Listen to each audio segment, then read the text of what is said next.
Naomi Klein is the inaugural Gloria Steinem Chair in Media, Culture, and Feminist Studies at Rutgers University. She is an award-winning journalist, syndicated columnist, and international and New York Times best-selling author of No Is Not Enough, Resisting the New Shock Politics and Winning the World We Need, This Changes Everything, Capitalism versus the Climate, The Shock Doctrine, The Rise of Disaster Capitalism, and No Logo. Her books have received widespread acclaim, and many have become bestsellers or books of the year, won awards such as the National Book Award, the Hillary Weston Writers Trust Prize for Nonfiction, the Warwick Prize for Writing. Her writing appears in many outlets, including the New York Times, the Washington Post, Newsweek, the LA Times, the Globe and Mail, El País, L'Espresso, the New Statesman, Le Monde, and many other publications.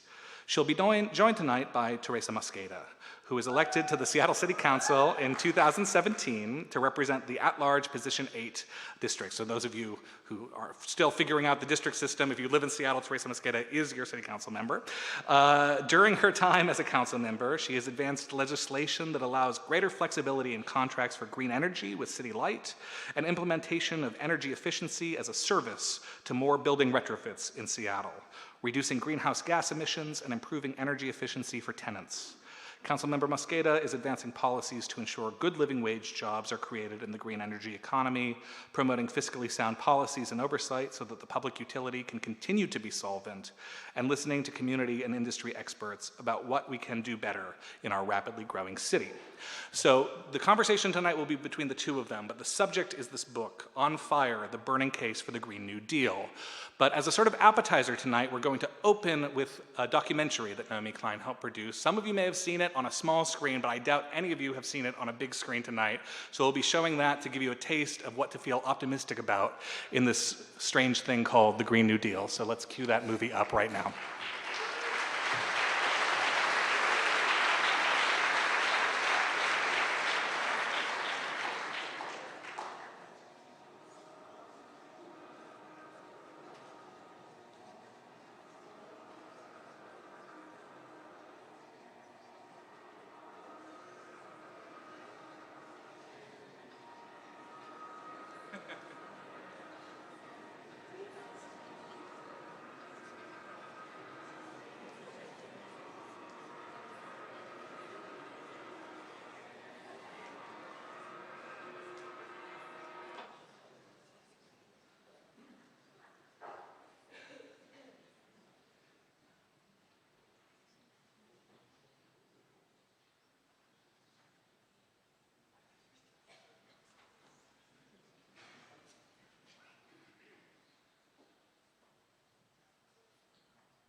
The bullet train from New York to DC.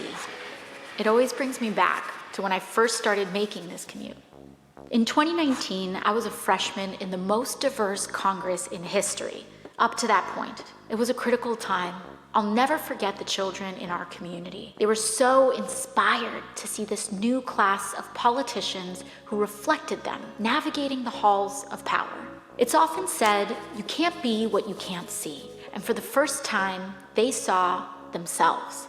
I think there was something similar with the Green New Deal. We knew that we needed to save the planet and that we had all the technology to do it, but people were scared. They said it was too big, too fast, not practical. I think that's because they just couldn't picture it yet. Anyways, I'm getting ahead of myself. Let's start with how we got here. 1977, New York. A senior scientist named James Black made a presentation about how burning fossil fuels could eventually lead to global temperatures rising 4 or 5 degrees Fahrenheit. Within 2 years, one of the world's biggest supertankers was outfitted with a state-of-the-art lab to measure CO2 in the ocean, gathering more data about global warming. Guess who was doing all of this research? ExxonMobil, the oil and gas company. Oh yeah, Exxon knew this whole time, as did our politicians. 10 years later, James Hansen, NASA's top climate scientist, told Congress he was 99% certain that global warming was happening and caused by humans. That was 1988, the year before I was even born. So did Exxon listen to the science, including their own? Did they change business models, invest in renewables? No, the opposite. They knew and they doubled down. They and others spent millions setting up a network of lobby groups and think tanks to create doubt and denial about climate change. It was an effort designed to attack and dispute the very kind of science they themselves had been doing. And it worked. Politicians went to bat for fossil fuels, and these massive corporations kept digging and mining, drilling and fracking like there was no tomorrow. America became the biggest producer and consumer of oil in the world. Fossil fuel companies made hundreds of billions, while the public paid the lion's share to clean up their disasters. We lost a generation of time we'll never get back. Entire species will never get back. Natural wonders gone forever.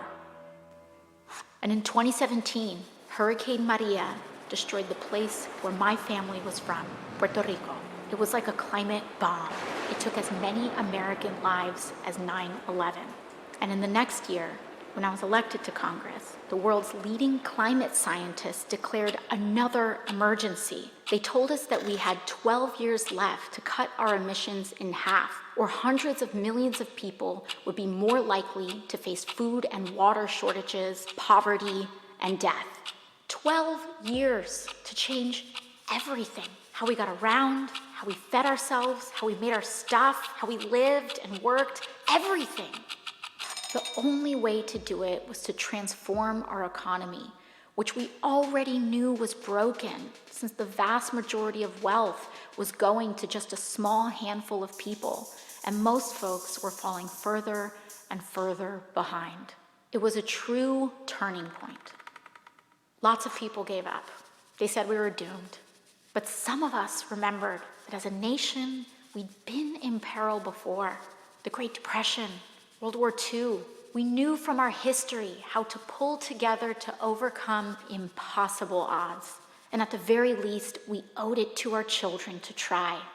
The wave began when Democrats took back the House in 2018, and then the Senate and the White House in 2020, and launched the decade of the Green New Deal, a flurry of legislation that kicked off our social and ecological transformation to save the planet. It was the kind of swing-for-the-fence ambition we needed.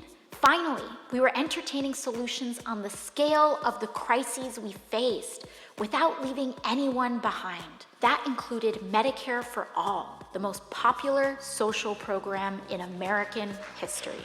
We also introduced the federal jobs guarantee, a public option including dignified living wages for work. Funnily enough, the biggest problem in those early years was a labor shortage. We were building a national smart grid, retrofitting every building in America, putting trains like this one all across the country. We needed more workers. That group of kids from my neighborhood were right in the middle of it all, especially this one girl, Ileana. Her first job out of college was with AmeriCorps Climate, restoring wetlands and bayous in coastal Louisiana. Most of her friends were in her union, including some oil workers in transition. They took apart old pipelines and got to work planting mangroves with the same salary and benefits. Of course, when it came to healing the land, we had huge gaps in our knowledge.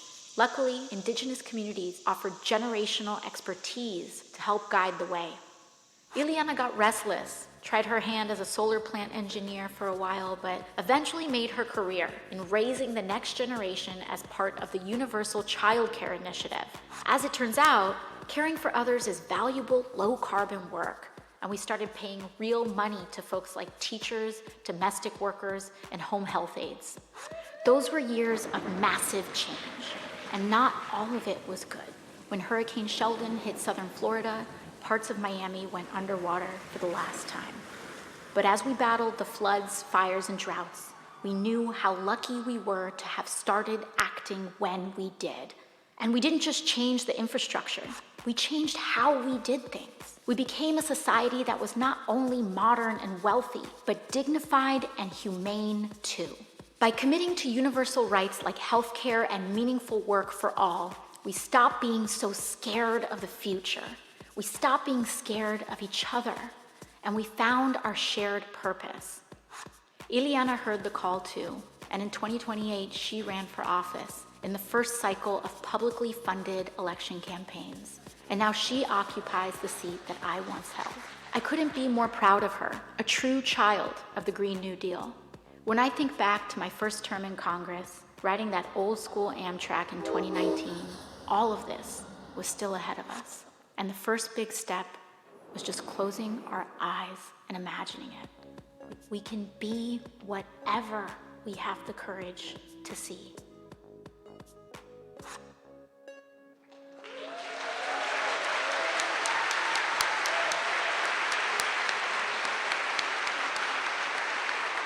That looks pretty good, doesn't it? Please join me in offering a warm town hall welcome for Naomi Klein.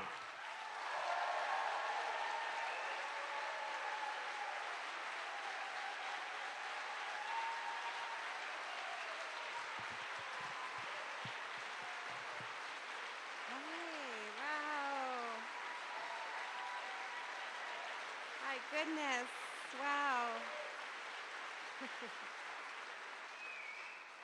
Wow, thank you so much. It is so good to be back. Are you feeling fiery? You are. Are you on fire? That's good.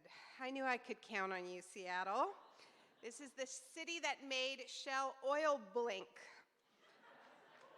This is the city that was the first to elect democratic socialists before it was cool. This is the city that put the fight for 15 on the map before that was a thing. And I believe that this is the city that's going to lead the country by introducing a truly transformational, intersectional, justice-based, frontline-led Green New Deal.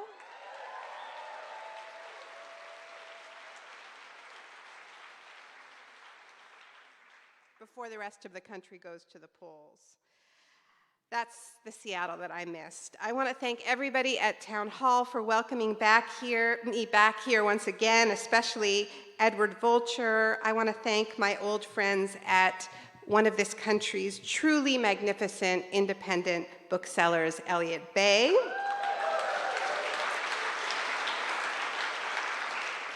And I want us all to send some love to the groups that have tables outside set up, and I hope that you will all make some time to stop by, sign up, pick up some information. We've got great groups out there, my dear friends at 350 Seattle. The incredible Sunrise Movement, who I've partnered with, yes. We love Sunrise. They put the Green New Deal on the national stage, and the Green New Deal builds on the long, hard work of climate justice organizations who have been doing this work for many years, groups like Got Green that's out there, Front and Centered, Community to Community. Thank you all for being here and for all the work that you do every day, lighting fires for justice and transformation. I also am so excited to be here with Council Member Teresa Mosqueda. We are going to be, yes. So I'm not going to take up too much time talking because I really can't wait to be in conversation. I'm just going to put out a few framing ideas for you. On Fire came out a week ago, and so I've been talking to journalists, and I get these very strange questions these days, sort of aggressive questions about why I'm hopeful, as if there's something really wrong with me for that. And the truth is, you know, I feel a range of different emotions on any given day. You know, there's raw terror. There's a lot of that. There's grief. There's real grief for what we are already losing and what we will never get back. But I do admit that I do feel some hope. What I am saying in this book is not that I know we're going to win. I don't even say that our chances are good, to be honest with you. What I'm arguing is that we have a chance. We have a chance. We have a pathway if we work incredibly hard if we are truly on fire for the justice that we need. If all of those stars align, then we could win the kind of future that we tried to lay out in that film, which is not a perfect future. But it's a hell of a lot better, not just than some climate apocalypse that we can all imagine, but better than what a lot of people are living right now, right? And that is what this approach to our climate justice, to our climate crisis that centers justice is all about. So what I think about most these days is really the weight of our historical moment, what it means for all of us to be alive and breathing in 2019. Now, you all know, I presume, the kind of timelines that we're up against. The Intergovernmental Panel on Climate Change came out with this path-breaking report that got everybody's attention almost exactly a year ago. It was a report focused on what it would take to keep warming below 1.5 degrees Celsius. And they highly recommended that we do that, considering what we're already seeing having warmed the planet by 1 degree Celsius. What they said is that we need to cut global emissions in half in 12 years. Now, that was a year ago, so that means that we have just 11 years. And they were very clear, the scientists in this report, that this kind of emission reduction, to achieve that in just 11 years, is not something you can do with a single climate policy, with a single carbon tax or some other carbon pricing scheme. That plays a part in it, to be sure. But what they said was that this requires unprecedented transformation in every aspect of society. Climate scientists don't usually speak that directly, but they have learned that they're not going to get our attention unless they really spell things out for us. So unprecedented transformation in buildings, agriculture, energy, transportation, and so on within this very short window. And when you hear, 11 years, 12 years, there's something like the mind wants to believe that we can start in 11 years. So it's always worth underlining that they say we have to have gotten it done in 11 years, right? The transformation done. And those are global targets, which means that in wealthy countries like the United States, which is the world's largest historical emitter of greenhouse gases, there we have to do more. We have to move faster to make some atmospheric space for the countries that have only just begun to emit carbon on an industrial scale. So if every ounce of our energy was focused on this kind of transformation of the bones of our society, it would be really hard to pull off. A truly epic task, but possible, they stress. But here's the part of our historical moment that is truly terrifying. That at this very moment, when we have this tight and unyielding deadline, the men who are rising to the highest office in country after country are not just failing to embrace this transformational agenda, not just failing to douse the flames of climate disruption, but they are active planetary arsonists.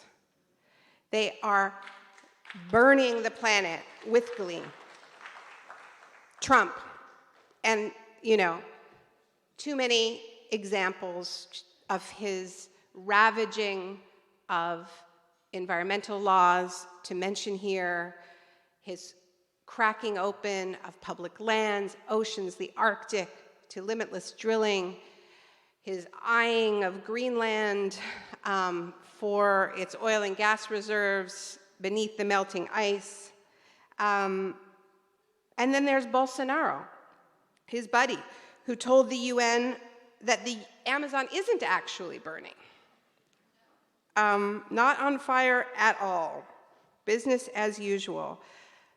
A lot of these buddies of Trump's are in the US right now for the UN General Assembly. There's Scott Morrison, another friend from Australia, Prime Minister of Australia. This guy, when he was Natural Resources Minister, came to Parliament with a huge hunk of coal and just caressed it and told people not to be afraid of it as a rationale for why he believed they should dig the world's largest coal mine, the Adani mine.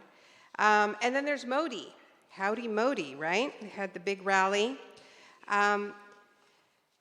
Also, an enthusiastic ravager of the natural world, Duterte, another one. These strong men are rising in this moment, and they have a sort of a common MO. If you look at what they're doing, if you look at the way they attack the press, at the way they use technology, the way they wage war on the very idea of objective truth, right? All of them have this formula of identifying an in-group in their countries, a circle of the protected, right? In this country, it's the MAGA crowd. It is the white, the wealthy, the so-called real Americans that are invoked. But it's, for Modi, he has his in-group, the real Indians who are Hindu, not the Muslims, millions of whom are being stripped of citizenship, not people in Kashmir. The point is, when you are inside the fire, as people are in the United States, we can think that it's only this country, but it isn't only this country. This is a global fire that is happening. And these tactics of defining the in and then the out groups, right? Inside the country and also on the border. So the other is the threat, right? The other is the terrorist, the disease, the invader. We have these two different kinds of fires, the climate disruptions, the very literal fires, and you know a lot about that here in Seattle because you've had a few summers in a row, not this past summer, but the one before and the one before that, where you were choked by smoke as we were in Canada across the border. In this book I write, I have a chapter called Summer of Smoke about that summer of 2017 when the sun was that little red dot in the sky and children with asthma were suffering and elderly people were suffering respiratory illnesses, and we started to think of our summers as seasons of smoke. So we have these very literal fires, and we have these political fires that are also raging out of control, that are also spreading hatred, supremacist logics from country to country. And I guess what I'm saying to you is it's not a coincidence. It's not a coincidence that at this moment where the climate crisis moves from being this future threat that we talked about off in the distance to being something that we are living here. But of course, we have it relatively easy compared to people in Mozambique, the Bahamas, Somalia. 7 million people were internally displaced in the first 6 months of 2019. People are already, millions and millions of people are on the move directly because of climate change or because climate acts as an accelerant for armed conflict, another factor that is turning people against each other. I don't think it's a coincidence that as climate change becomes this lived reality, whether people claim to deny it or not, I don't believe that most people who claim they deny climate change really believe that our world isn't changing. I know Trump knows it's changing because he's had to modify his golf courses to deal with sea level rise. They just think they're going to be all right.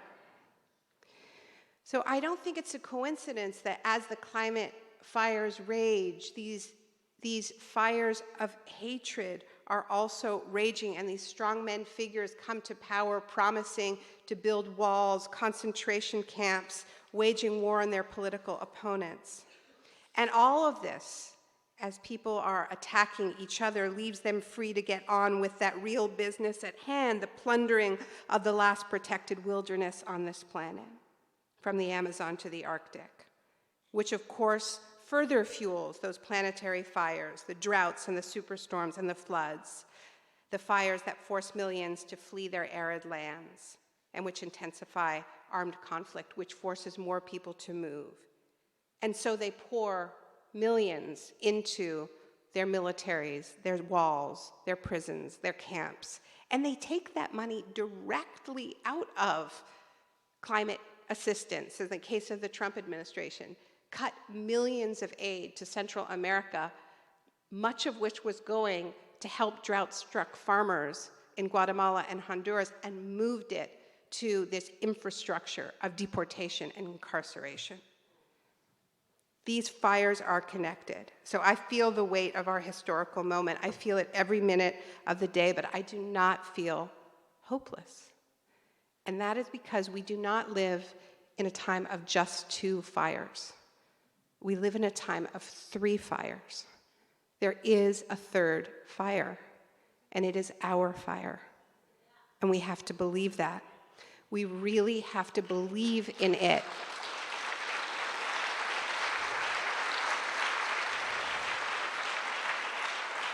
We have to believe in it, and we have to not be afraid to unleash it. Because our fires are not the fires of destruction and annihilation. They are the fires of creation, of cleansing, of reparation. Our fires burn with love for the wonders of this planet and the people who live on it. Our fires are fiercely internationalist. We reject hate and the very idea that any human being can be illegal. Ours are the fires of the climate strikers, this global movement of children woven around the world, of young people standing up for each other.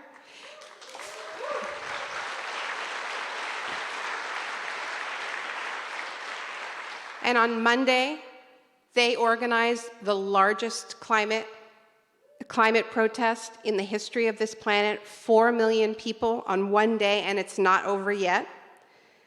Ours are the fires of the indigenous rights movements, putting bodies on the line as they have always done to stop new oil and gas pipelines on both sides of the border in the Pacific Northwest.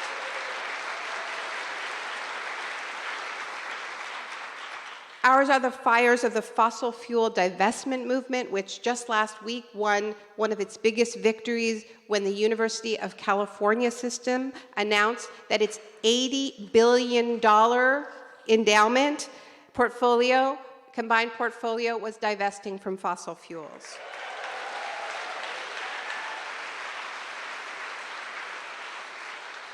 And ours are the fires of the climate justice movement that worked for so long and so hard to lay the foundations for what is now called the Green New Deal. Ours are the fires of the Sunrise Movement, this young organization which takes its name from that ball of life-creating fire in the sky, that when the Democrats won the midterms, didn't waste time with congratulations and occupied the office of Nancy Pelosi and demanded a Green New Deal. And since then, we have seen the political map completely redrawn. We have the majority of the contenders to lead the Democratic Party all pledging their allegiance to the Green New Deal, swearing not to take fossil fuel money, not all of them, but almost all of them. This is a huge shift in only a matter of months. Ours are also the fires of Amazon workers for climate justice here in Seattle. This extraordinary development, this movement that has taken on the richest man on the planet, the man who stole the name of our most critical rainforest to build a company based on cardboard boxes, and they have him on the run. Because of their pressure and their courage in joining the climate strike Amazon vowed last week to have net zero carbon emissions by 2040, to power its facilities and operations with 100% renewable energy by 2030, and buy 100,000 electric delivery vans, which is pretty amazing. But to their enormous credit, the Amazon workers did not just say great, they said that's a nice start, went on strike anyway, and are pushing for not net zero, but actual zero emissions by 2030. And to get Amazon to not fund climate politicians who deny climate change, and not to do business with oil and gas companies. And if they could also keep Amazon from flooding Seattle City Council elections with their dirty money, that would be awesome too.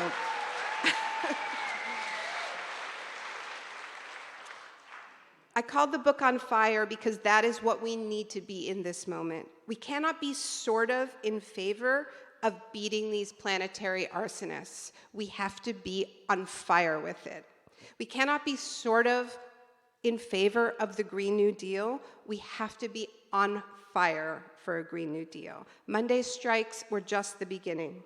We need our fire to burn bright and hot enough to clear away all the debris standing in our way, standing in the way of our mission, which we must understand to be sacred. It needs to be hot enough to clear away the debris of the deniers, the ones who lie and confuse for money. It needs to be hot enough to clear away the debris of the distractors, getting us to focus on anything and everything but the fire. It needs to be hot enough to clear away the debris of the doomers, telling us it's all too late and why not just let it burn. Most of all, it needs to be hot enough to clear away the debris of the dividers, turning us against each other when we need to be more united, more powerful than we ever have been before. We do not have time to waver. We do not have time to wring our hands about how hard it is and how unlikely we are to win. We just have to tap into that superpower that kicks in when life is on the line and get it done. I'll leave you with the words of some of the climate strikers in the UK. They say, Greta was the spark, but we are the wildfire, and that's what we need to be. We have to be the wildfire. Thank you.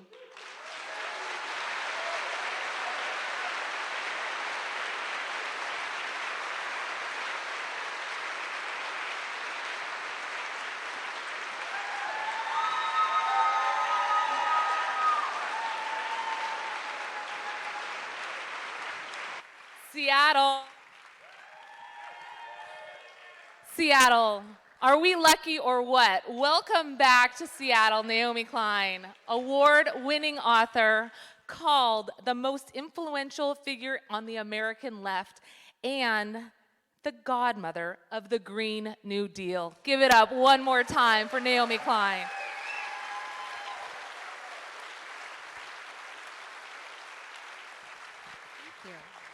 So I'm on fire. I know many of you are as well, and the planet has been on fire for years.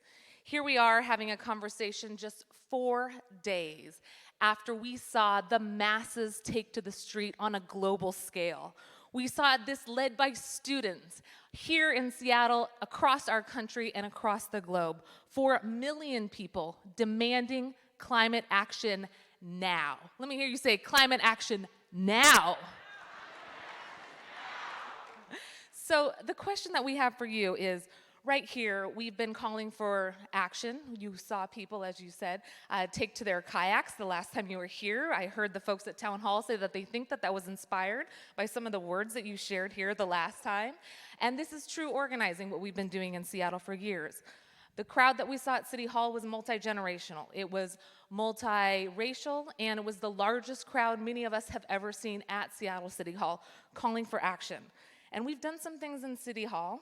We have recently passed the Green New Deal, led by many of the organizations that you called out. Got Green, 350 Seattle, front and center, C2C, the Sunrise Movement. Let's give it up for these organizations who've been working for years.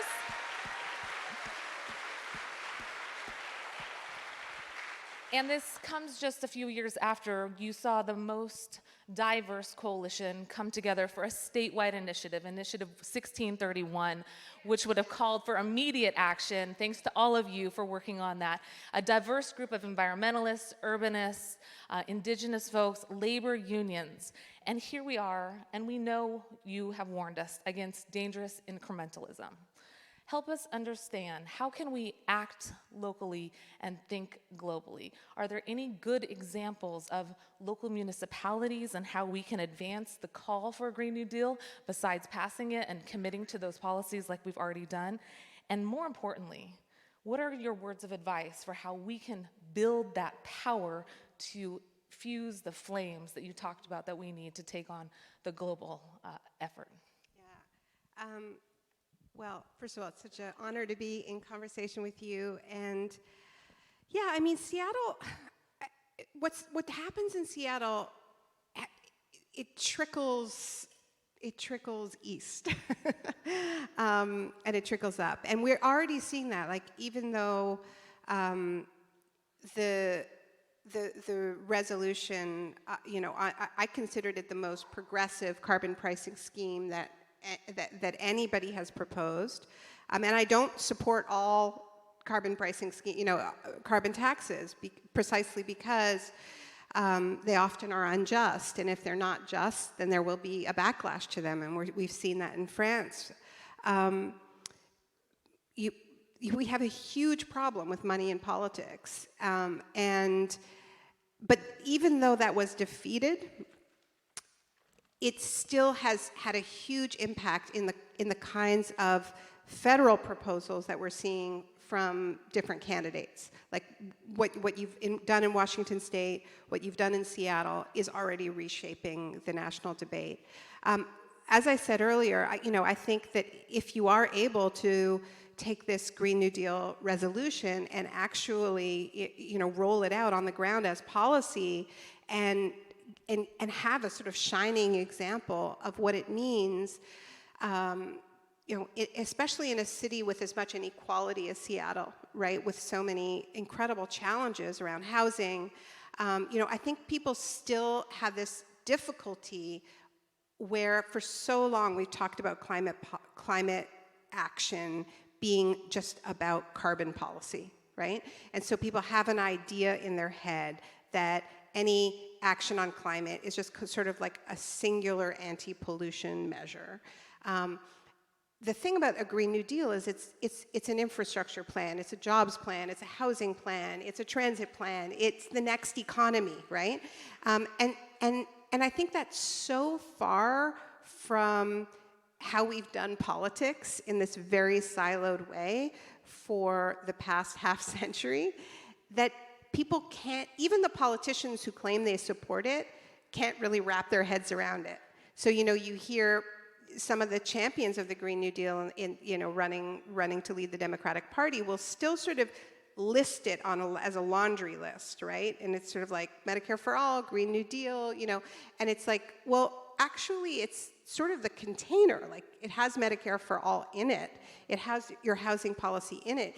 It should have your foreign policy in it as well, right? So it should have your immigration policy in it as well. So I think Seattle could be that beacon, and I think the way to do that is to look at the cities that are doing it best. And I think we have some really, you asked me about local examples. I mean, I'm inspired by some of what Barcelona has done with the creation of these super blocks where they get cars out and they take green space back and they have affordable housing. Paris, the mayor of Paris, has done some really interesting work with green, affordable housing, low-cost housing in the center of Paris, as opposed to just constantly pushing low-income people to the outskirts of the city. We have European cities that have made transit free. If you want people to use transit, make it free. So that might be it's a big ask with current funding models. But I think we need to take these sort of best examples, weave them together.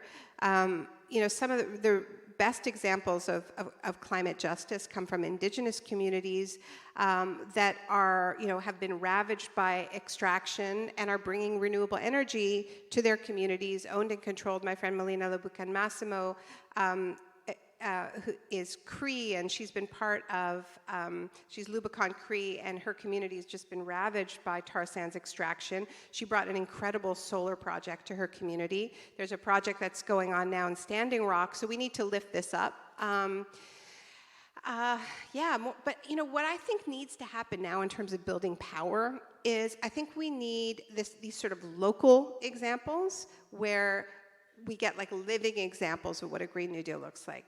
But I also think we need sectoral organizing where, I'm living in the States now, but when I was in Canada, we started this group called The Leap. It was based on the Leap Manifesto. Some of you know about it. It's sort of like a proto-Green New Deal. We started working with the Postal Workers Union on what it would mean to take these principles and apply it to the post office, because they were facing all kinds of pressures, privatization, and so on. But instead of just saying, don't do that, they said, let's reinvent the post office. So they came up with this incredible plan for electric charging stations outside of every post office, solar panels on every roof, a domestically made electric vehicle fleet. More than that, they said, well, maybe we don't just deliver the mail. Maybe we also are delivering locally grown produce and checking in on the elderly. And we're doing postal banking, so maybe we're lending to communities to do community-controlled renewable energy. I think we should be doing this in education, health, tech, right? We need to make this vision specific to every single sector, and that's why I'm super excited about what's going on in tech. The Amazon workers they started, it's now spread to Microsoft, to Google. We're starting to see tech workers coming together and say, this is what we think our sector should be, right? And organizing and building power, in a way that is unprecedented in that sector. So I think that's how we build power. We localize it in localities, but also in sectors, and we get very specific. That sounds fascinating. I'm so excited. Just last month, we had an article talking about how we wanted to mirror what was happening in Barcelona with these super blocks. So, folks, there's something on the horizon. Looking forward to moving forward, and you heard it right here. That's a Green New Deal element. But let's talk about why that hasn't happened yet. We have some good examples of where we've seen progress. We have, obviously, incremental change that has happened little by little, and we run the risk of people patting themselves on the back, checking the box, walking away. What is it about the power dynamics, the challenge to our political system and, frankly, our economic system that you would like to sort of extrapolate from your book? I think one of the things that you've constantly talked about is how at the center of the fight that we have to have, it's really a fight against capitalism. And so as we think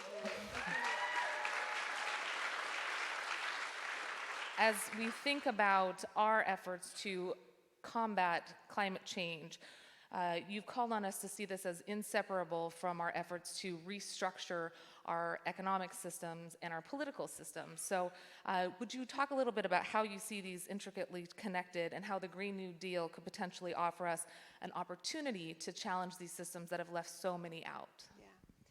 Yeah, so I mean, I've been making this argument for a while, and this is sort of the central thesis of This Changes Everything, is that if we want to understand why we have talked so much and done so little when it comes to the climate crisis. I mean, emissions are still going up, even as we talk and talk and talk. And even as we can sort of pat ourselves on the back, it's like, we've had a big protest, but ultimately what matters is the carbon, and the carbon is still going up year after year after year. And so I think we have this case of just unbelievably bad historical timing, where this crisis lands on our lap, in the late 1980s. That's when governments first start meeting. That's when the Intergovernmental Panel on Climate Change is formed. That's when the UN Climate Convention is signed. And if we think about what else was going on in precisely those years, 1988, 1989, this is the ascendant moment of the neoliberal project. This is, there is no alternative. Margaret Thatcher is saying the end of history has arrived, says Francis Fukuyama, and there is one recipe, and it is privatization, deregulation, low taxes for the rich and for corporations, and we're going to pay for it by slashing the public sphere. And if you look at what we actually need to do, we need massive investments in the public sphere. We need to tell corporations they're not allowed to dig up all that carbon that is still very profitable for them. We need to pay for this huge transformation, which can only come through a just tax system, through cuts to military spending as well. And we need to manage our economy, right? And we've been told, well, we just need to get out of the way and let it all trickle down. So this is why I think, when the Obama administration found themselves in a situation where the global economy melted down, they actually had control over the banks if they'd wanted it. They bailed them out to the tune of trillions of dollars. They had control of the auto companies because they also had to bail them out. They had control of the insurance companies. And they were able to write a massive stimulus bill. If they had wanted to, they actually could have introduced a Green New Deal. And a lot of us were saying, you should do it now. You're never going to have a moment like this. And I think they were too ideologically locked in. It requires a different attitude towards governing. You cannot be afraid to manage. You cannot be afraid to plan. You have to have an industrial strategy. You cannot just believe that your job is to get out of the way, right? And so, because that's what got us into this. And so, what makes me hopeful is that I do believe there's a new generation of politicians right now who are not afraid to govern. And I think that who understand that one of the very urgent things we need to do is we need to get money out of politics. And I think, when I see what is happening in these municipal elections, it is such a travesty, right? Part of what we've been doing with the fossil fuel divestment movement all this time is at least delegitimizing the money from this sector, right? So, every time we go out there and we make the argument that public interest institutions should not be investing in fossil fuel companies, we're saying this is an immoral business model. These are immoral companies. It's the same as investing in, tobacco companies. And the end game of this is not that we think we're going to bankrupt the fossil fuel companies through fossil fuel divestment. Part of the end game is we make these companies so toxic that no politician can take their money, and I believe no media outlet should take their money, right? In the same way that we don't have, tobacco ads on television, we should not have fossil fuel ads on television, and then they wouldn't be able to pollute our democracies in the way they have in Washington State. So this is part of it. But we do ultimately, we have a structural crisis that goes beyond neoliberalism. And, it is about exactly what Greta Thunberg said at the United Nations a couple days ago. She said that you're telling fairy tales of endless growth. And it is a fairy tale. It's actually a nightmare. It's not a fairy tale. There are parts of our society, of our economy that we can expand, that are low carbon. When you and I were talking about this, the work of care is low carbon. Art is low carbon. Let's plan the parts of our economy where we can have abundance, where we can have, and these happens to be some of the parts of our societies that improve quality of life, and all the research shows it. But we can't have limitless disposable consumption, right? There are limits to how green technology can be if we're addicted to technology in everything we do, right? There are going to be things that we have to scale back and change, and we have to be honest about that. And that's where I think we really are talking about a different kind of economy. We are talking about something that is not capitalism, yeah. Mm-hmm. Eco-socialism, maybe. Eco-feminist socialism?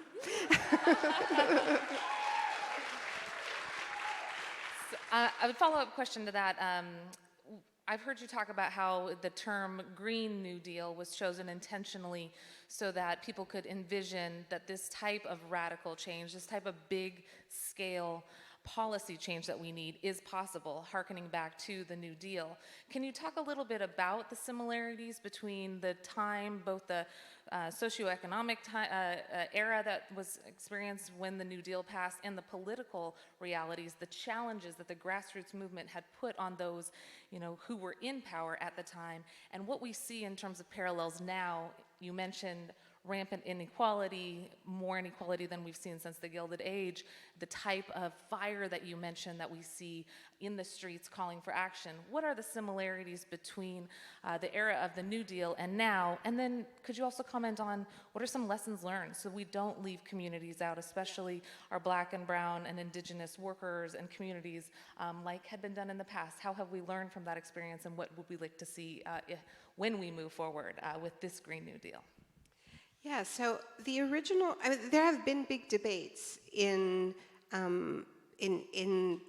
different climate movements about whether or not we should even invoke the original New Deal, because there were so many people left out, right? Many African American workers were left out, domestic workers were left out, agricultural workers were left out. The most vulnerable workers were left out, overwhelmingly workers of color and women. And there was also systemic discrimination because it was introduced during Jim Crow. So in the southern states, there was rampant discrimination in the allocation of relief, like which families got relief and which families didn't. African American families were discriminated against, Mexican families were discriminated against. So an argument could be made that we should just throw out the whole thing, because these are not little flaws, it's big. In the text of the resolution that Congresswoman Alexandria Ocasio-Cortez and Senator Ed Markey drafted, it's very specific about, this is an attempt not just to not repeat the exclusions, but actually repair the systemic injustices left behind in part by those exclusions, right? So there's a lot of language about, yes, it's core, it's absolutely core, that we need a Green New Deal that is for everyone, and that is a reparative, that is, that if we are going to change everything about how we live, and that is what we need to do, then why wouldn't we seize that opportunity to build a radically fair society at the same time and redress the wounds that date back to the founding of our country? I mean, that to me is what this moment is about. And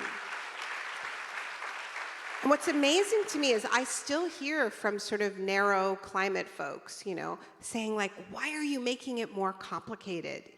Climate action is hard enough. Why are you weighing it down with all this racial justice and gender justice and economic justice? Can't we just save the planet and then we'll worry about all that? And the thing that these guys, and they literally are all guys, do not understand is like the people who are going to fight for this are the people who have the most to gain from it, right? And the kind of change that we're talking about, even if we're only talking about the carbon, is going to be the fight of our lives. I mean, you know that. You have put forward great climate policies and have had them defeated by the power of the fossil fuel sector. Let us not kid ourselves that this is a fight.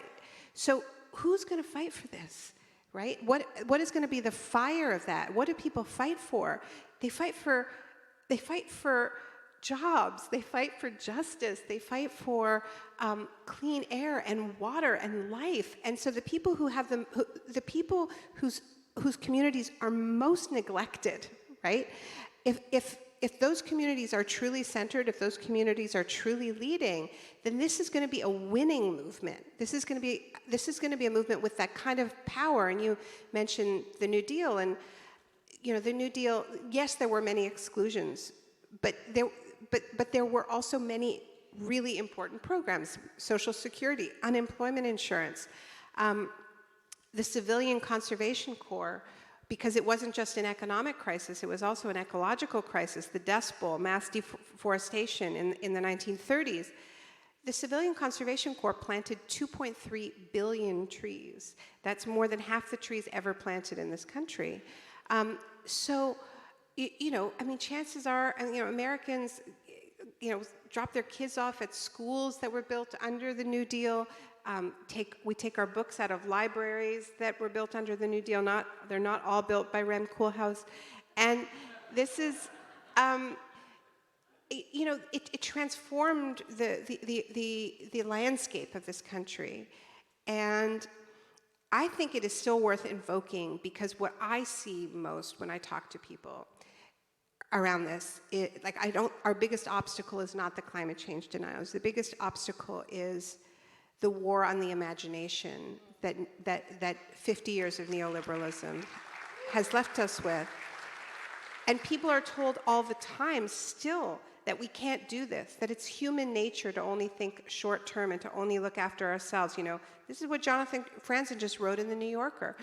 And what the New Deal tells us is that it reminds us that there are lots of different ways of being human, that we're complicated, we're capable of collective action. And so I think it is still worth doing. It's still worth invoking, despite all of the caveats, because it is so important for us to just have that historical memory revived. To me, one of the most exciting things about the original New Deal was the role of art. It created an artistic renaissance in this country. Hundreds of thousands of pieces of works of art, tens of thousands of works of theater, hundreds and hundreds of murals. All of this is low-carbon work, we should embrace it as such. But coming back to the question of power, which we can't forget, this wasn't handed down from on high. If you look at, collective organizing and strikes in particular, what you see is in the period that FDR was rolling out the New Deal, every year you had more strikes, 34, 35, 36, 37. The number of strikes are increasing as people are getting more ambitious and demanding more. So to me, this is why the New Deal is the best historical analogy, as opposed to something like the World War II mobilizations, right? When you also saw huge transformations in, how factories were producing goods and so on. Those were top-down transformations. The New Deal was the push and pull of social movements and politicians ready to be pushed, right? And that's the sweet spot we need to find. We need to elect people who are ready to be pushed, that are porous to social movements, and then we need to push like hell.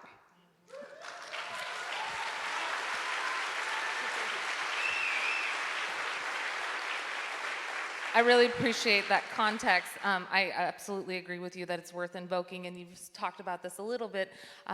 One of the other reasons that you talk about in your book that it's worth invoking is the role that it provides workers, with worker stability, the income inequality that we have now, the need for good, stable jobs, the need for good union jobs is something that you call out in the Green New Deal as we're covering it and discussing it.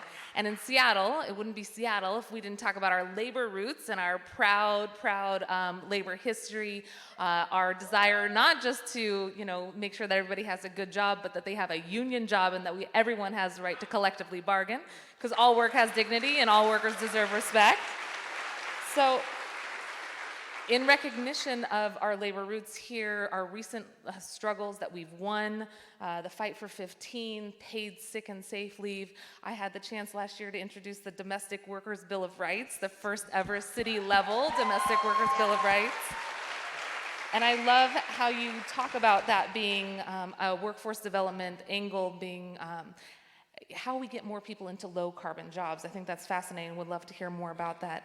And as we think about the national dialogue, a lot of the criticism that either the far right or climate deniers or even folks in the center would like union members to think is that the Green New Deal is somehow a threat to their job or a threat to their livelihood. And we're really proud. We're really proud of our Washington State Labor Council friends who are in the House, AFL-CIO over there, Martin Luther King County Labor Council, thank you for being here. You mentioned some of the new organizing that's happening, Google and tech workers and Amazon workers who not only struck, but went out to support the youth and looked at this intersectional movement that you're talking about. So the ways in which we're trying to lift up non-organized sectors, including for our app-based drivers, we've got a lot of work to do here, and at the same time, our organized sector grew by a full percentage point last year, 19.8% union density in Washington State. At the national level, though, we saw it decline yet again. And so how can we have both a local conversation around how the Green New Deal could infuse opportunities for organizing, for good living wage jobs, for union jobs, and also combat this false narrative that it will take down union work or somehow harm the livelihoods of folks? How can we change that narrative and create this powerful coalition between environmentalists, union members, community that we really need to take on this fire? Yeah. I mean, it's a great question. It's one of our toughest struggles. I think that the AOC Markey resolution is really strong in that it talks about wage and benefit guarantees for workers who are transitioning from one sector to another, because I think there is a bad history, if we're honest, in the environmental movement, really treating all jobs as interchangeable, right? So it's like, oh yeah, you're going to lose your high carbon job, but here there's like lots more work, jobs in, wind and solar, and not paying attention to the fact that many of them are non-union jobs, paying like $13 an hour, precarious jobs, not fighting figures like Elon Musk, who is a union buster, is opening auto plants where, he's offering workers, I don't know, what was it, like a roller coaster instead of a union, or, but the climate justice movement, we have to be fighting for labor rights. We have to be showing up for workers, including UAW right now, when workers are fighting for their jobs in these sectors. And we also need like creative solutions. Like in Canada right now, there's an auto plant that's being shut down, and there's a proposal for it to be taken over by its workers, turned into a cooperative, and make electric vehicles, So we need creative alliances. We need to show up for each other, because I think there's been enough mistakes made that even when it says very clearly in all the Green New Deal, language, it's union jobs, benefit and salary guarantees, democratic participation in retraining programs, that there've been enough mistakes made that it's easy to just lie about it, right? So we have to, I don't know, I honestly think we need to rebuild trust. I know that the Green Movement has made mistakes. I also think we need to hold labor leadership accountable when they are acting in the interest of their bosses and not in the interest of their workers.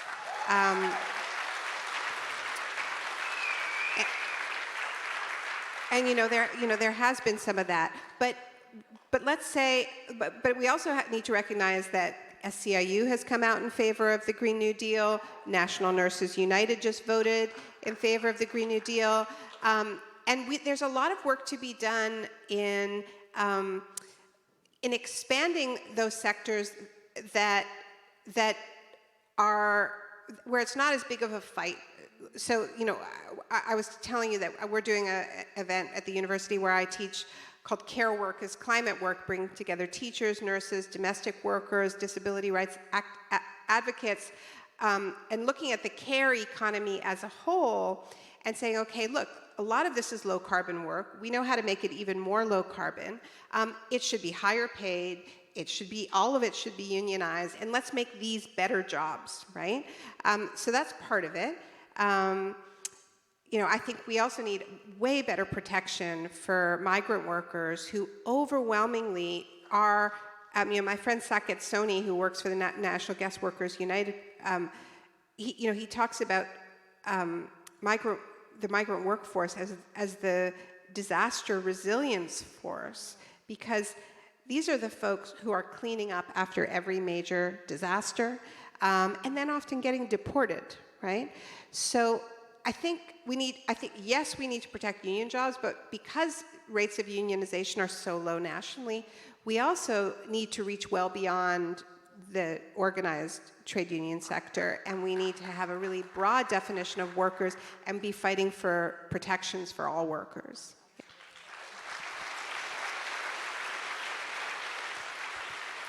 And I've heard you talk about the term climate apartheid, the individuals who are either doing the cleanup after disasters, or, for example, you mentioned the smoke that we saw here in Washington State and how farm workers had to go out and still do the farm work in those conditions.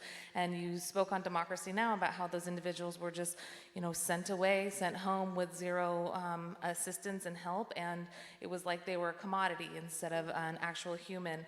You've long written about how the global South has been the people who've suffered the most under climate change, and also individuals from communities of color and low-wage workers being the ones who suffer the most under climate change. Those who've done the least to create climate change are suffering the most from somebody else's crimes and perpetuation of extreme carbon emissions and perpetuating climate change. So as we think about the equity element that you just raised, the need to make sure that workers from communities of color, our frontline and fence line communities are really centered in this.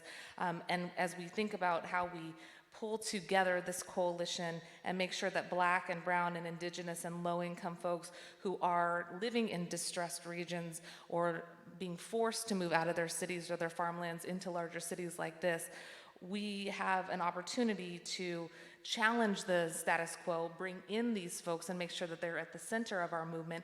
And as we do so, we have to recognize we're up against huge battles. You talked about the large coalition that can be formed when we don't exclude people, the folks who've been the most impacted by this, being at the center, being the ones who will fight this. And one of the things that you say we have to fight is eco-fascism and climate barbarism. Help us understand what those terms are and what we're up against as we build this inclusive coalition of environmentalists, communities of color, workers, broadly speaking, and unions. Yeah. All right, well, that's a big question. I think what we're seeing, and this is what I was saying in my opening remarks, I think what we're seeing on the borders, and here I'm not only talking about the US southern border, but what is happening in Europe, where thousands upon thousands of people have been left to drown in the Mediterranean, where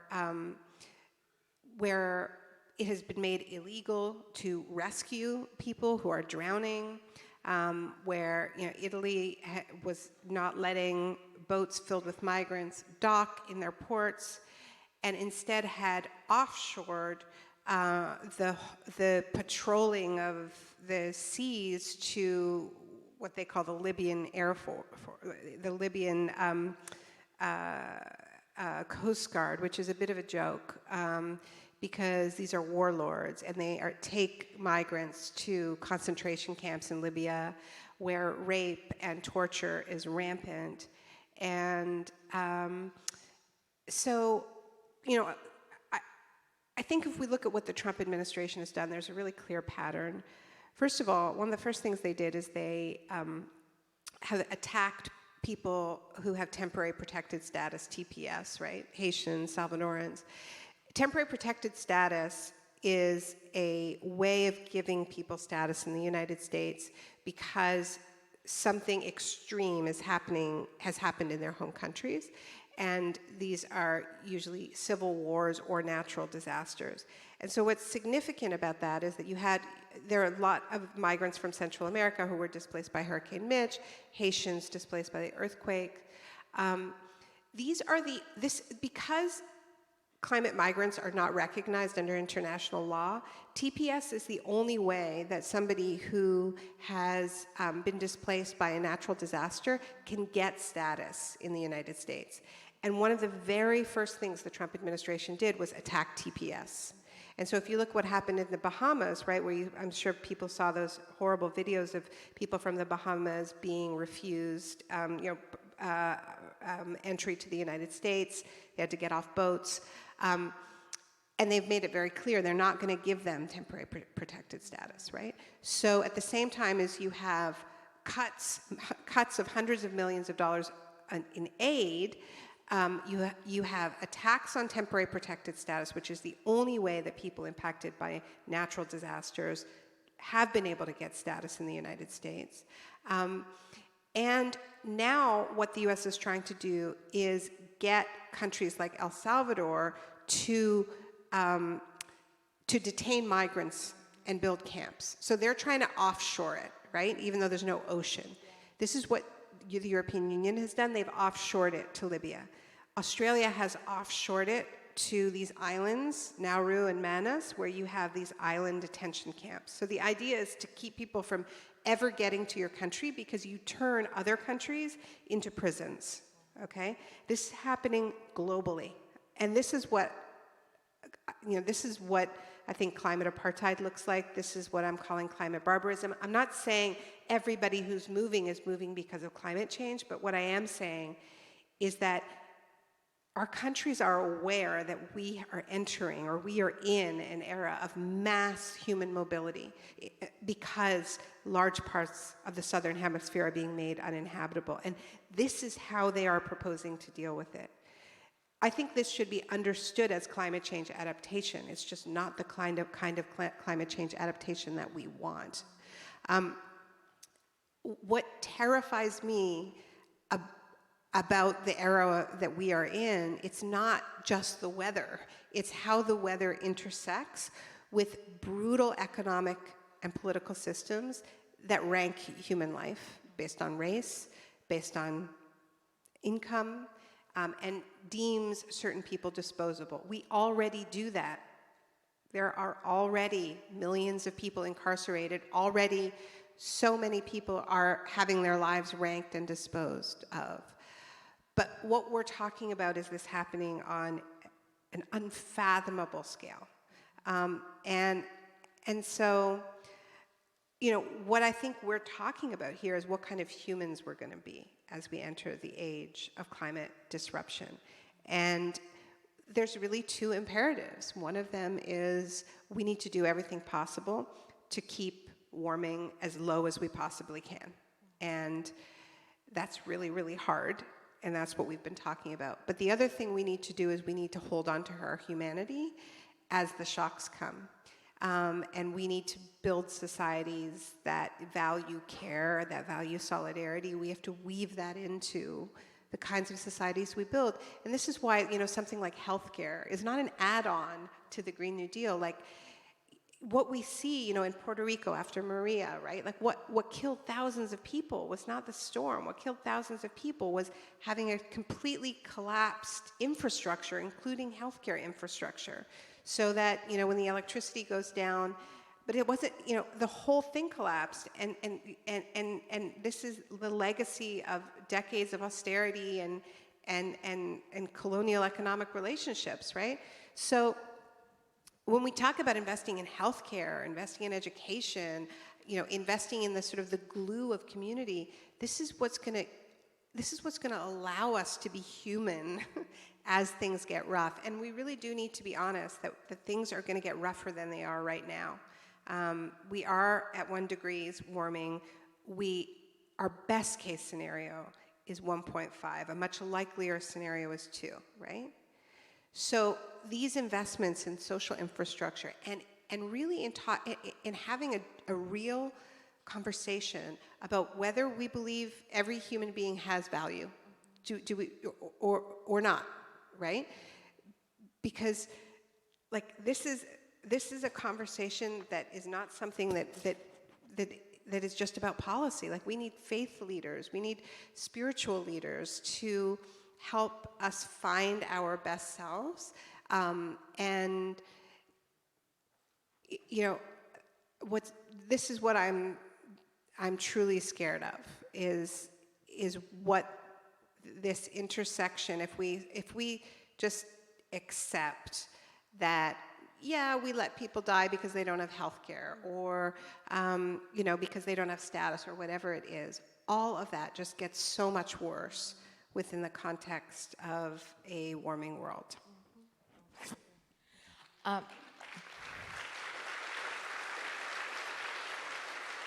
Just a quick follow-up, and then I have one more question, and I'd love to have the folks from the audience questions queued up. But you did mention that this was not something that happened overnight. There was decades of neglect, inaction, and intentional policies that were imposed from the U.S., I think, on other countries. Can you talk a little bit just as a precursor? Because I think sometimes we have historical amnesia, right? We think, oh my goodness, Trump is so terrible, and he is terrible. But we want to remember that no matter who's sitting in that office, we still have structural issues that are rooted in exclusionary policies that are intentionally imposing privatization, neoliberal trade policies on other countries, stripping people of their basic human rights. So no matter who's sitting in that office, can you talk a little bit about the structural policy changes that you see embedded in the Green New Deal that we have to remember to undo? Because it's not just this president that we need to take out of office, but we do actually need to change the very function of how the U.S. imposes conditionalities on these other countries. You mentioned El Salvador and Guatemala earlier. Any precursors that we really saw that led up to this massive migration and the massive call for action now, so that we don't think it was just the Trump administration? Yeah, well, God, that's also a huge question, Teresa. But yeah, I mean, these countries that are on the front lines of this, right? I mean, the vulnerability has to do with, yes, decades of structural adjustment policies that were attached to loans that were provided by the International Monetary Fund, the World Bank, some cases directly by the U.S. government, which said, okay, we'll give you a loan, but in exchange, you need to privatize your essential services. You need to adopt these agricultural practices. You'll make yourself a market for U.S. agribusiness companies, whatever it is. But this, the closer you are to the edge, the more that, a couple years of drought means that you don't have any buffer. And that is, all of that is besides, direct military interference, like with Honduras, where a lot of people are coming from. I mean, the U.S. participated in a coup d'etat not so very long ago in Honduras, where, Hondurans elected a government that was introducing land reform. And, that in the history of U.S. coups in Latin America and around the world, this has been one of the major reasons why the U.S. interferes in people's democracies, is when those democracies start introducing land reform and giving people, more control over their destinies. So yeah, this didn't start with Trump. This goes incredibly deep. It can make us feel hopeless because it's a lot. But it's why, I do have concerns that some of the discussion around a Green New Deal has been much too nationalist. I'm sure there are, I don't want to get into, who's our favorites in the primaries and so on, but I'm a Bernie gal, and I am Bernie. And I'll tell you, the main reason I am is because I really feel that he is the only candidate who has, who's approaching this with an internationalist lens. I think Warren has some fantastic climate policies that a lot of which she got from Inslee, and that's great. But she's talking, her green manufacturing plan is called, what is it called? Economic nationalism?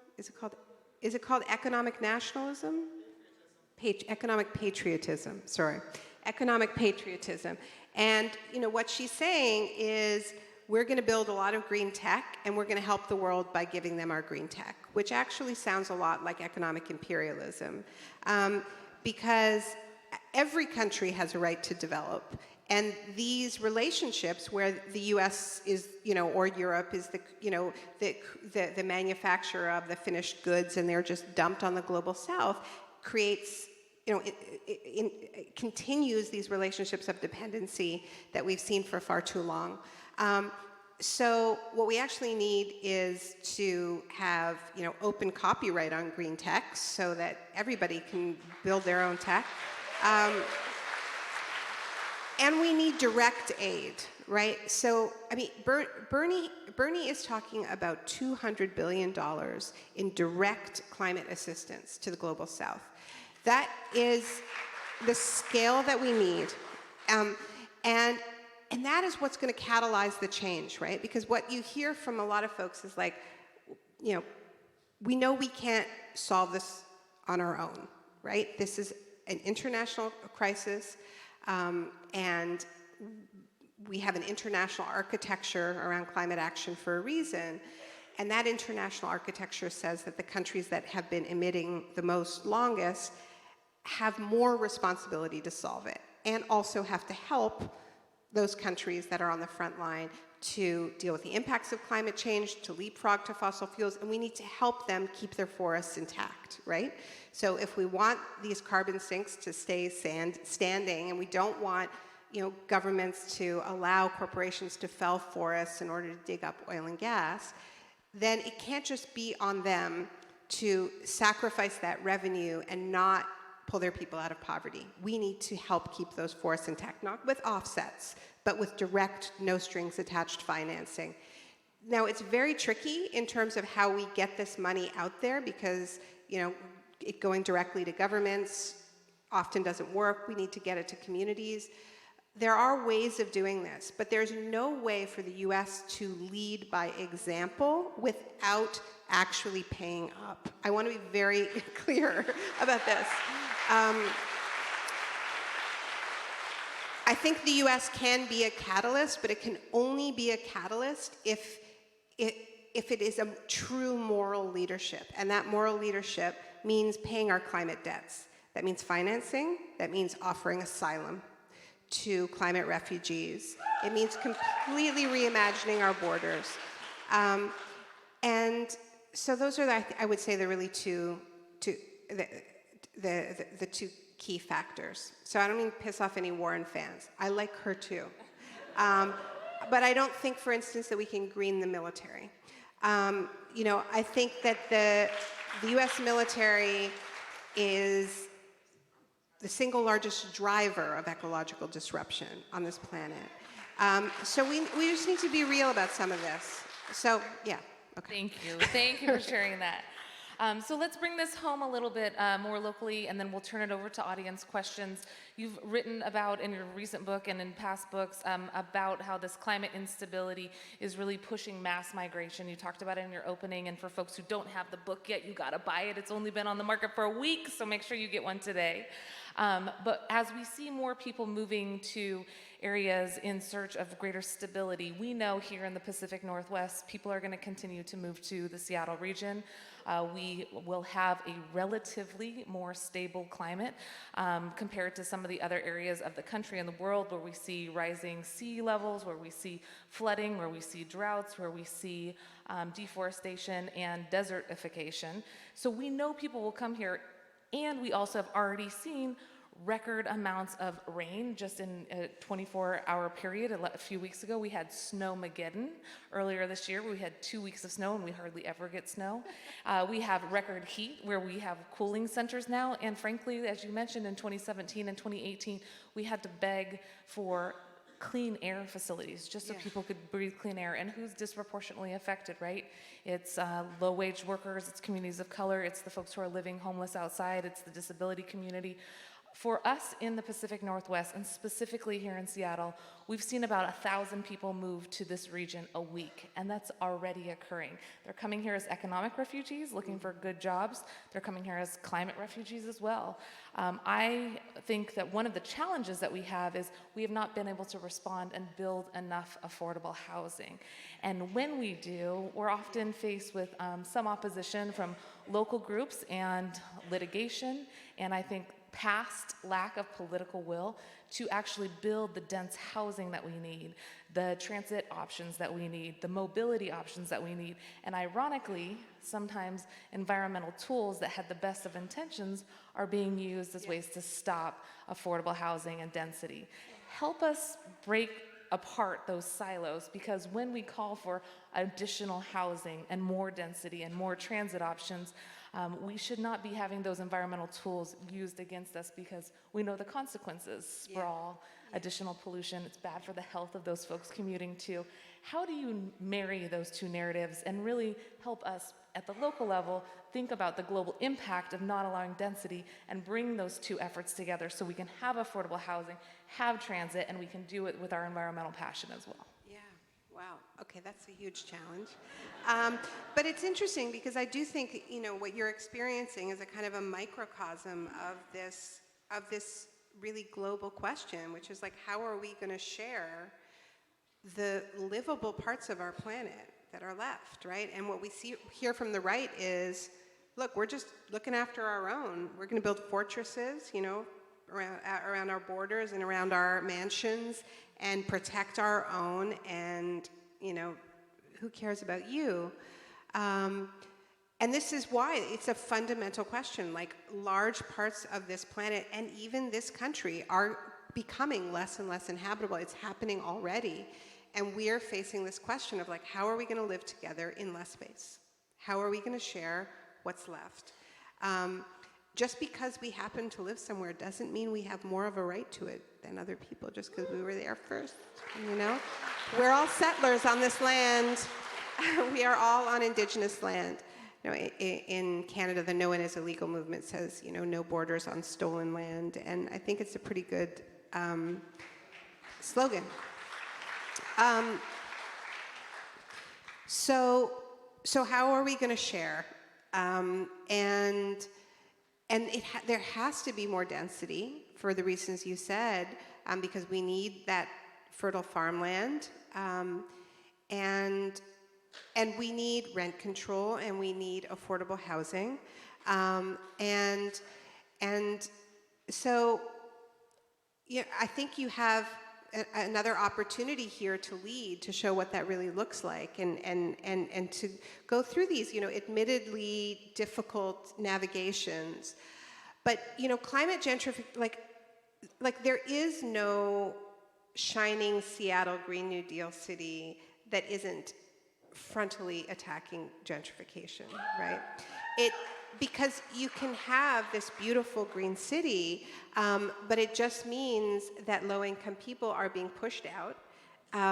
They're going to have to drive more because they're not going to have access to transit.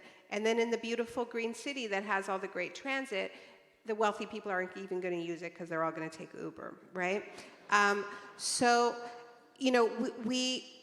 There has to be a much more integrated approach, and I think that this comes back to, once again, this sort of issue of money in politics a little bit, right? Because I think it is the wealthiest interests that are fighting rent control and trying to get democratic socialists off of your city council, and there's a bit of a class war going on here in Seattle, and that's nothing new, I guess. But you're up for the fight, right? Yeah. Thank you, and thank you for the reminder throughout about the intersectional need that we have to make sure that our movements really do cross issues of class and race and economic disparities. So we'll come back to those issues before we wrap up, but I know we have a handful of questions.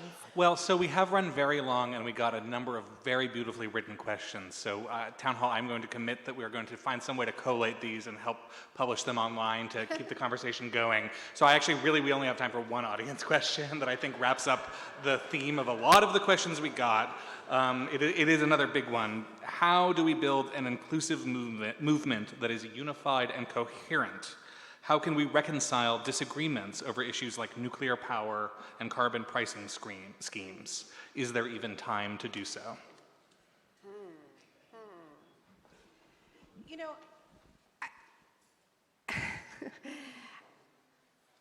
I think the principles that that front lines, we use these catchphrases, front lines. What does it mean, right? It means the people who are directly impacted by policy, right? Who have the dirty industry in their backyard, whose lands are being ravaged by the extraction, whose bodies are bearing the toxic burden, right?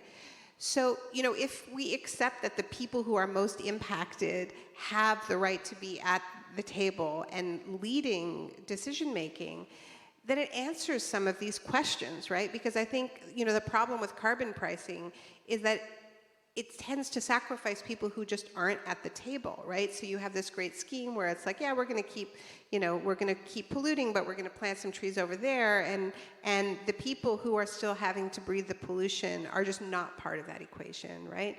And I think the same is true of nuclear. There are sacrifice zones and sacrificial people that are built into that. I think that the wonderful thing is that we actually can do this without nuclear. We actually can, and I know there are huge disagreements, I'm not, in terms of sequencing, I'm not saying shut down nuclear plants right now, but in terms of building new nuclear plants, I don't understand why we would be doing that when it is more expensive, it takes longer, and is more unjust than renewable energy.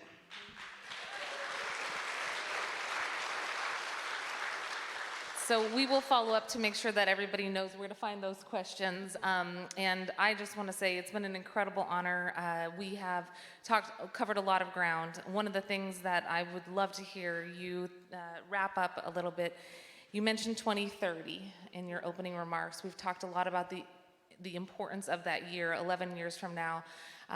11 years from now, my daughter-to-be will be 11. Your son will be 18. As you think about what the world looks like and how we create actionable change, how will we measure success, and what will you have hoped to see as the video says, if we closed our eyes and we had the courage to imagine the action that we see there, what would the world look like for our kiddos and for everybody's kids and grandkids out there? Wow. All right, so we're going to do some mommy talk.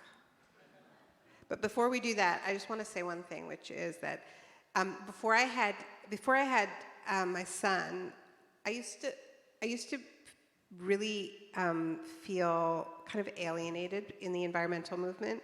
When people would always be talking about we're doing it for our kids, and as a mother, I care about the future, and I would be like, you think I don't care about the future because I don't have a kid? I had my first kid when I was 42.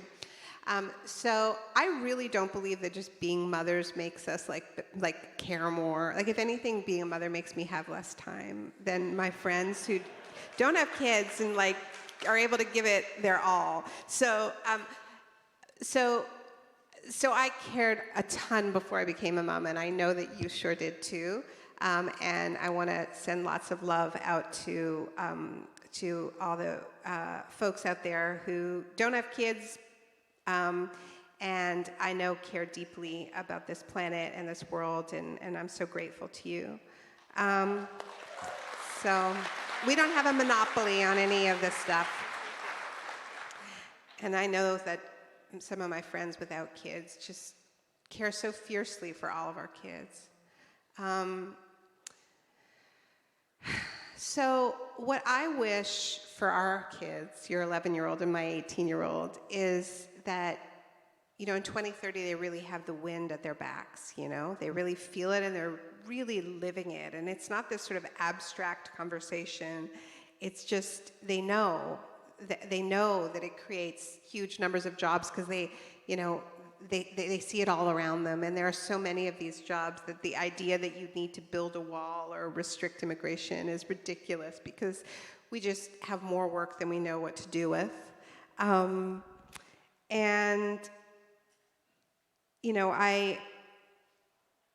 In addition to all of the things that we saw in the video, that I would wish for them, that sense of solidarity, with across sectors and respect for the low carbon work of teaching and caregiving. I want I want them to have salmon. I want there to be wild salmon in our rivers and oceans. I want there to be orcas. I want there to be, I want our ancient forests to still be standing.